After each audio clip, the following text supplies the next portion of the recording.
राधे राधे बंधु, आपका हार्दिक स्वागत है मेरे चैनल धर्म और ज्ञान में।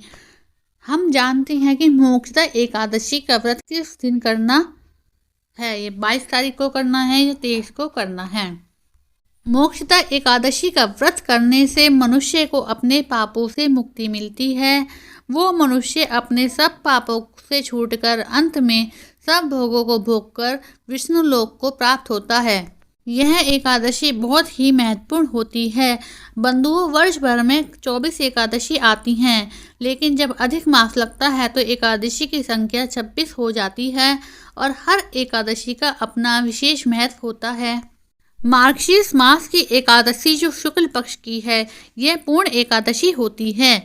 पूर्ण एकादशी इसलिए होती है क्योंकि इसी एकादशी के दिन भगवान श्री कृष्ण ने कुरुक्षेत्र में अर्जुन को गीता का ज्ञान दिया था, गीता का उपदेश दिया था, जिसे हम आज भगवत गीता के नाम से जानते हैं। और इस भगवत गीता का पाठ करने मात्र से सारे पापों से मुक्ति मिल जाती है। इसीलिए ही मार्गशीर्ष मास की एकादशी को गीता जयंती के नाम से भी जाना जाता है और मोक्षदा एकादशी के नाम से भी जाना जाता है। इसीलिए ये एकादशी बहुत महत्वपूर्ण होती है। मार्गशीर्ष मास की एकादशी को स्नान आदि करके भगवान विष्णु का पूजन करें और भगवान कृष्ण का पूजन करते हैं तो इस एकादशी से जन्म के सभी पापों से मुक्ति मिल जाती है। चाहे वे पाप पिछले जन्म के हो या संचित पाप कर्म हो, उन समस्त पापों से मुक्ति दिलाने वाली ये मोक्षदा एकादशी होती है। अब हम जानते हैं मोक्षदा एकादशी के बारे में और उसकी तिथि के बारे में, कब से प्रारंभ होगी और कब समाप्त होगी और पारण का शुभ समय क्या होगा, यानी व्रत खोलने का सही समय क्या होगा और किस प्रकार से हम श्री हरि विष्णु का पूजन करें और विशेष उपाय करें जिससे हमें सब प्रकार के पापों से मुक्ति मिल जाए और हमारे मन की कामना भी, जिस कामना से हम यह व्रत कर रहे हैं, वह शीघ्र ही पूरी हो जाए। हम इस एकादशी के दिन करने वाले कुछ उपाय भी आपके साथ साझा करेंगे। आप इन उपायों को बिना व्रत के भी कर सकते हैं, जिससे समस्त प्रकार की बाधाएं दूर होंगी।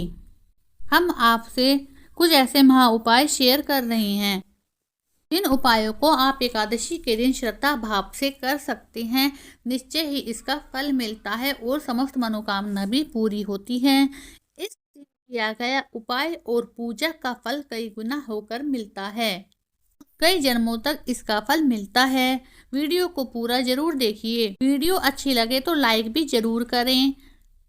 जिसने धर्म और ज्ञान चैनल को सब्सक्राइब नहीं किया तो उसे जल्दी से सब्सक्राइब कर दीजिए। एकादशी की तिथि कब आरंभ होगी, लोग बहुत असमंजस में हैं और किस दिन एकादशी करें। इस बार एकादशी की तिथि आरंभ होगी 22 दिसंबर शुक्रवार की सुबह 8:17 से और समाप्त होगी 23 दिसंबर शनिवार की सुबह 7:12। इस तरह से इस बार भी 2 तिथि में एकादशी का व्रत रखा जाएगा। 22 दिसंबर शुक्रवार को जो एकादशी है वो 10वीं तिथि और एकादशी रहेगी। उस दिन गीता जयंती भी मनाई जाएगी। 10वीं युक्त एकादशी का व्रत केवल गृहस्थ आश्रम के लोग रख सकते हैं। साधु सन्यासी या भक्त लोग उस दिन एकादशी का व्रत ना रखें। एकादशी का कई गुना फल मिलता है जब एकादशी के साथ द्वादशी लग जाती है, लेकिन 10वीं वेदा एकादशी का ज्यादा फल नहीं मिलता। इसलिए हमेशा बाद वाली एकादशी का व्रत करना कई गुना फलदायी माना जाता है। ये एकादशी का व्रत 23 दिसंबर दिन शनिवार को रखा जाएगा। जो वैष्णव संप्रदाय के लोग हैं वो 23 दिसंबर को ही व्रत रखेंगे। रविवार की सुबह 6:29 के बाद में त्रयोदशी तिथि आरंभ हो जाएगी। अब जो लोग 22 दिसंबर शुक्रवार की एकादशी का व्रत रखेंगे उन्हें 23 दिसंबर दिन शनिवार को दोपहर 11 बजे से 1:45 के बीच में अपना उपवास खोलना है, अर्थात पारण करना है। और जो लोग 23 दिसंबर को उपवास रखेंगे उन्हें अगले दिन यानी रविवार के दिन अपना पारण करना होगा, क्योंकि सुबह के समय में त्रयोदशी तिथि भी लग जाएगी। इसलिए ऐसे में आपके पास बहुत ही कम समय है उपवास खोलने का, तो उन्हें सुबह 7:10 से 7:45 के समय पर पारण करना होगा। एकादशी तिथि को लेकर जो भी लोग असमंजस में थे कि किस दिन व्रत करें, कब पारण करें, अब उनका सारा भ्रम दूर हो गया होगा। तो अब हम जानते हैं कि एकादशी का व्रत कैसे करेंगे। तो विष्णु भगवान को सुबह जल्दी उठकर पीले रंग की सामग्रियों को अर्पण करेंगे। भगवान को स्नान कराकर पीले रंग का चंदन लगाएं, पीले रंग के फूल चढ़ाएं, पीले रंग के वस्त्र अर्पित करें और पीले रंग की ही मिठाई भगवान को अर्पित करें। इस दिन गीता जयंती के रूप में भी मनाया जाता है। गीता का पूजन करें और दिन भर गीता का पाठ करें और भगवत गीता का दान करना भी बहुत अच्छा होता है। लेकिन दान ऐसे लोगों को करें जिनका मन भगवान में लगता हो या जिन्हें भगवत गीता के प्रति श्रद्धा हो और जो पढ़ने में समर्थ हो। ध्यान रखिए, कभी भी अयोग्य व्यक्तियों को धार्मिक पुस्तकों का दान नहीं करना चाहिए। यदि आप ऐसा करते हैं तो उसका दोष भी आपको ही लगता है। इस दिन ओम नमो भगवते वासुदेवाय मंत्र का जाप करें। हरे राम हरे कृष्णा मंत्र का भी जाप कर सकते हैं। ओम श्री विष्णु नमः मंत्र का भी जाप कर सकते हैं। साथ ही माँ लक्ष्मी जी का भी पूजन करें, भगवान श्री कृष्ण का पूजन करें और अपना व्रत आरंभ करें। सुबह को केवल फलों का ही भोग भगवान को लगाएं। इसके अलावा आप मेवे का भी भोग भगवान को अर्पण कर सकते हैं। दिन भर उपवास रखें और शाम के समय में एक बार विधि विधान से पूजन करें और भगवान को दोनों ही समय भोग लगाएं और तुलसी पत्र भी जरूर चढ़ाएं। अगले दिन सुबह शुभ मुहूर्त में भगवान का पूजन करें, फिर पारण करें और दान की सामग्रियों का भी पूजन करें। अपनी श्रद्धा अनुसार मौसमी वस्तुओं का, मौसमी फलों का और पीली वस्तुओं का दान करें। तुलसी पत्र और जल से आचमन करके पारण करें। जो लोग व्रत का पारण करते समय तुलसी पत्र मुंह में रखते हैं उनके सभी पाप जलकर भस्म हो जाते हैं। उनका व्रत भगवान विष्णु स्वीकार करते हैं। तुलसी पत्र के अलावा भगवान विष्णु को बेल और आंवले भी अर्पित किए जाते हैं। एकादशी के दिन घर में शुद्ध सात्विक भोजन पकाया जाता है। एकादशी के दिन चावल का प्रयोग नहीं किया जाता। न ही महिलाओं को सर से स्नान करना उचित बताया जाता है। उस दिन सिर धोना बिल्कुल भी अच्छा नहीं माना जाता। तुलसी में जल भी अर्पित नहीं किया जाता। भगवान विष्णु को आंवले और बेल का भी भोग लगाया जाता है। तुलसी पत्र के साथ ये भी आप भगवान विष्णु को अर्पण कर सकते हैं। अब हम बात करते हैं उपाय की, जो उपाय हमको मोक्षदा एकादशी अर्थात गीता जयंती के दिन करने हैं। यदि आप गीता का पाठ करना चाहते हैं या बहुत समय से आप चाह रहे हैं कि हम भगवत गीता पढ़े और नहीं पढ़ पा रहे, तो आज के दिन थोड़ा सा पाठ जरूर करें। 1 अध्याय 2 अध्याय पढ़ने से भी मनोकामना पूरी होती है। भगवान विष्णु के समक्ष शुद्ध घी का दीपक प्रज्वलित करके आप उनके पूजन करने के पश्चात भगवत गीता का पाठ करते हैं। उससे भी आपके जीवन में चली आ रही लंबे समय से समस्त परेशानियां दूर होती हैं।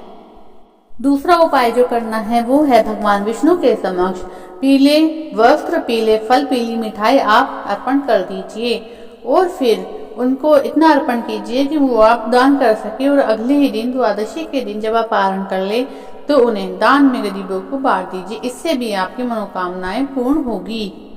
तीसरा जो उपाय है वो है कि पीपल में भगवान विष्णु का वास माना जाता है, तो आज के दिन अर्थात एकादशी वाले दिन पीपल में जल का दान करें और एक दीप प्रज्वलित करके भगवान विष्णु के मंत्र का जाप करें। किसी भी मंत्र का जाप आप वहाँ कर सकते हैं, वहीं पे अपनी मनोकामना बोले। ऐसा करने से भी निश्चित मानिए कि आपकी मनोकामना जरूर ही पूरी होगी। और यदि आप पीपल के नीचे बैठकर विष्णु सहस्त्र नाम का पाठ करते हैं या थोड़ा सा अपने पितरों के निमित्त जाप करते हैं, तो ऐसे भी आपकी पितृ लोक में तृप्ति होगी और आपके पितरों को मोक्ष की प्राप्ति होगी और आपके घर में सुख की बरसात होगी। जब आपके पितृ तृप्त हो जाते हैं तो भगवान विष्णु की कृपा से आपके घर में सुख समृद्धि की बारिश होगी। बंधु, मोक्षदा एकादशी के दिन तुलसी की पूजा भी अवश्य करनी चाहिए। वैसे तो तुलसी की पूजा रोज करनी चाहिए, लेकिन जब हम एकादशी वाले दिन तुलसी की पूजा करते हैं तो हमें भगवान विष्णु, माता लक्ष्मी की विशेष कृपा प्राप्त होती है। मोक्षदा एकादशी वाले दिन शाम के समय शुद्ध घी का दीपक तुलसी के सामने प्रज्वलित करें और 11 परिक्रमा माता तुलसी की करें। ऐसा करने से भी मनोकामना पूर्ण होती है। बहुत से लोगों का ये कहना होता है कि तुलसी के पास जगह नहीं है, हमने एक ही जगह वो पौधे को रखा हुआ है तो परिक्रमा कैसे करें। तो जहां आपने दीप प्रज्वलित कर रहा है वहां पे भी आप क्लॉकवाइज परिक्रमा कर सकते हैं, लेकिन 11 परिक्रमा जरूर करें। मोक्षदा एकादशी वाले दिन शाम के समय आप भगवान विष्णु को जो भोग अर्पित करते हैं उस भोग में यदि आप मखाने की खीर का भोग केसर डाल के लगाएं तो उसे भी भगवान विष्णु बहुत जल्दी प्रसन्न होकर आपको मनोवांछित फल की प्राप्ति कराते हैं। और उस खीर का भोग भगवान विष्णु को तुलसी पत्र डालकर अर्पित करें। उससे तो भगवान विष्णु बहुत ही अधिक प्रसन्न होकर मनोवांछित फल बहुत ही शीघ्र प्राप्त कराते हैं। भगवान विष्णु का आज के दिन अभिषेक करना भी बहुत अच्छा माना जाता है। आपके पास भगवान विष्णु की कोई भी प्रतिमा हो या शालिग्राम हो या लड्डू गोपाल हो, उनका विधि विधान से अभिषेक करना चाहिए। पीले वस्त्र पीले फूल उनको समर्पित करने चाहिए।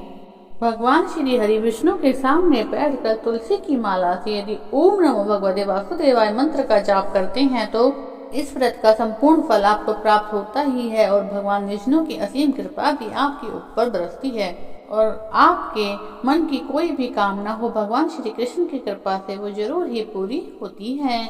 अब आप कथा श्रवण कर सकते हैं, उसका लिंक आपको डिस्क्रिप्शन बॉक्स में मिल जाएगा।